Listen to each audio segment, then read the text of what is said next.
Para que possamos ter um debate sucinto a respeito da desigualdade social, é fundamental que façamos uma pesquisa ao passado para concluir como fatores históricos implicam consequências no nosso presente.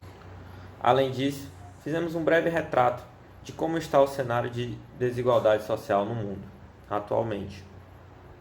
Também fizemos uma breve alusão histórica no Brasil, citando desde o período colonial ao atual período republicano, evidenciando a escravidão, que foi um período marcante no que se refere à desigualdade social, pois deu início a um processo muito grande de marginalização. Por fim, enaltecemos alguns programas de ideal social a fim de mitigar a desigualdade social no Brasil, como o programa Bolsa Família, e citamos a colocação do Brasil no ranking de desigualdade mundial de 2020, que estava ocupando a 7ª colocação. Bem, com relação à metodologia, o nosso trabalho se utilizou de uma abordagem qualitativa, de caráter exploratório e descritivo. Nós entendemos que essa era a melhor abordagem a se ter nesse tipo de trabalho, especialmente para esse tipo de tema que é a desigualdade social.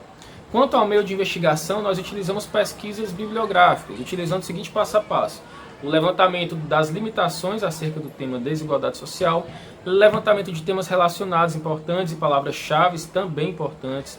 fazendo pesquisa na internet, porque na internet nós encontramos outras fontes, como artigos e livros, fazendo um aprofundamento nessa busca, escolhendo as melhores fontes, fazendo leitura e sumarização e, por fim, fazendo a redação do trabalho. Na construção da redação do trabalho, nós fizemos, em primeiro lugar, um levantamento de fatos históricos, porque nós julgamos ser importante fazer esse levantamento, uma vez que é importante que nós entendamos o que aconteceu no passado para entender de forma completa a desigualdade social que nós vivemos na sociedade hoje. Então foram feitas pesquisas acerca de temas como o sistema escravocrata, como o Brasil foi descoberto, então a origem dele, como ele foi colonizado, como foi tudo no início, e programas sociais voltados para a diminuição da desigualdade social aqui no nosso país. Além disso, também foram feitas pesquisas acerca de opiniões e visões diferentes, tá? Especialmente de grandes economistas e de vertentes ideológicas diferentes também, para que nós pudéssemos ter um trabalho isento de parcialidade, ou seja, um trabalho mais imparcial possível. E por fim buscamos a melhor solução para esse problema que é a desigualdade social, utilizando também artigos e livros de referência. Essa solução nós filtramos, utilizando exatamente filtros literários e também o discernimento pessoal de cada um dos integrantes do nosso grupo. Nesse trabalho, vimos que a desigualdade social ainda é muito presente em diversas partes do mundo. E essa desigualdade social pode se definir de diversas formas, tanto como a diferença econômica entre determinados grupos de pessoas dentro de uma sociedade, de um país, de uma nação, e tanto como uma distribuição de renda, além de diferenças de acesso à educação, saúde, entre outras oportunidades que acabam gerando conflitos entre essas classes mais afastadas dos privilégios.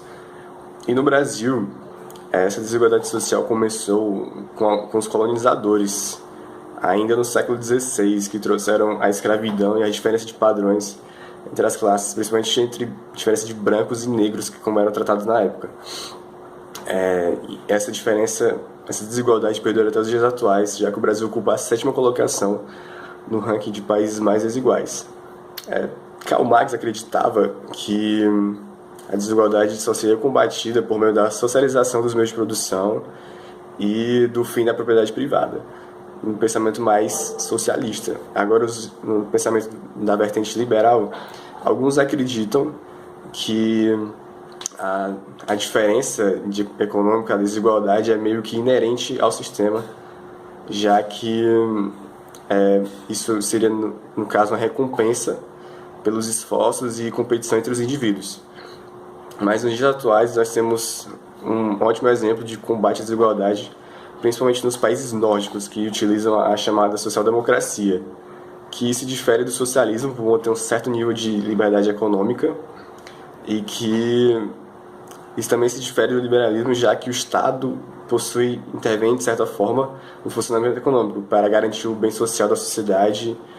assim nivelando todos os indivíduos,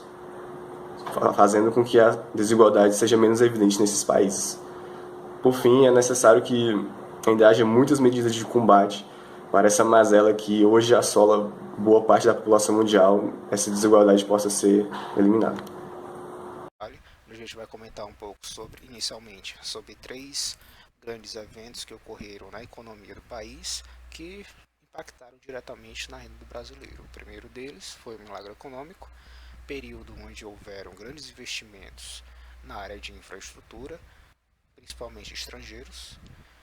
e isso veio acompanhado, logicamente, de várias criações de postos de trabalho e uma grande inflação. Na década de 80, período conhecido como década perdida, o Brasil passava por uma grande dificuldade econômica, aumentando a sua dívida externa e a inflação indo para casa dos 3 dígitos. Mas também é importante destacar que nesse período é que houve a primeira Constituição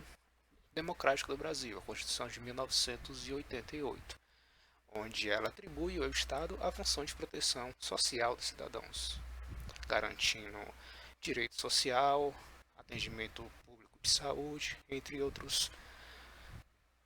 fatores importantes.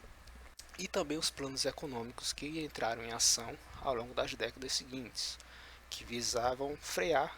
ou congelar ou declinar a inflação, sendo somente o último, o Plano Real, em 1994, que conseguiu fazer esta façanha, tá? Aumentando assim o poder de compra do brasileiro, que até então era muito defasado. E com isso a gente vai comentar um pouco também sobre a desigualdade no Brasil, pegando dados mais atuais, de 2012 a 2019. No caso aqui, vamos utilizar um pouco sobre o uso do coeficiente de Gini, que aponta as diferenças entre os rendimentos mais pobres e mais ricos, de uma escala de 0 a 1, onde 0 indica igualdade total, ou seja, não há diferença de renda entre os dois, e 1 indica desigualdade total, ou seja, a desigualdade é máxima entre os dois. No nosso trabalho, buscamos demonstrar a importância das ações do governo através de políticas públicas para a redução da desigualdade social no Brasil. Essas ações deveriam ser investidas em infraestrutura, saúde e educação, melhorando assim a qualidade de vida, a qualificação e o bem-estar das pessoas, dando a elas a capacidade e a oportunidade de desenvolver, pois é só através do bom regime e da boa gestão de um país que o seu povo pode se desenvolver.